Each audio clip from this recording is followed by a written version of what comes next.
Bakit po yung mga naunang mangangaral na sinugo ng Diyos, binigyan ng kaloob niya na magpagaling ng may sakit at bumuhay ng mga patay? Bakit po kayo na sinugo niya sa panahong ito, hindi binigyan ng ganoong kaloob? Iba-iba kasi ang kaloob eh. Hindi naman lahat may kaloob na pagpapagaling eh. Pakinggan mo ha, 12:28. At ang Diyos ay naglagay ng ilan sa iglesia. Una-una yung mga apostol, ikalawa yung mga propeta, ikatlo yung mga guro, saka mga himala, saka mga kaloob na pagpapagaling, mga pagtulong, mga pamamahala at iba't ibang mga wika. Sasagot ka ha, sasagot ka ha. Tuloy natin sa 29. Lahat bagay mga apostol. Ano sagot mo? Hindi. Lahat ba apostol? Hindi po. Sige, tama. Next. Lahat bagay mga propeta. Hindi po. Hindi, tuloy. Lahat bagay mga guro.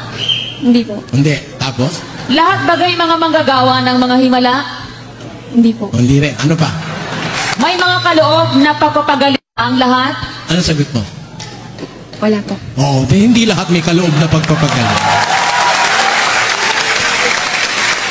Kaya ang sabi ni Pablo nung sa Hebreo nung una, kasi nasanay sila dun sa may paghihimala, may kaloob na pagpapagaling, may kung ano-anong mga nangyayari noon. Sabi niya sa mga kapatid na Hebreo nung araw, sa 1:1 ganito. Kaya tayo'y tumigil na ng pagsasalita ng mga unang simulain ng aral ni Kristo. Ayan, pinatitigil na tayo dun sa mga unang simulain, kasi yung unang simulain ng aral ni Kristo, may pagpapagaling, may mga himala, may milagro, nakita ng Diyos, gagamitin ng mga manluloko yan.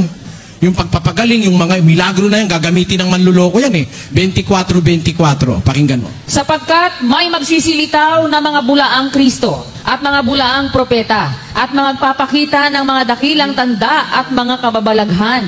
Ano pa't ililigaw kung maaari, pati ng mga hirang. Ayon, gagawin ng mga bulaang propeta, magmimilagro rin, magpapagaling din.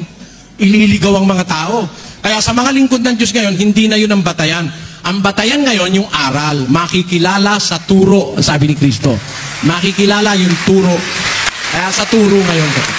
Okay na? Maraming salamat po. Salamat.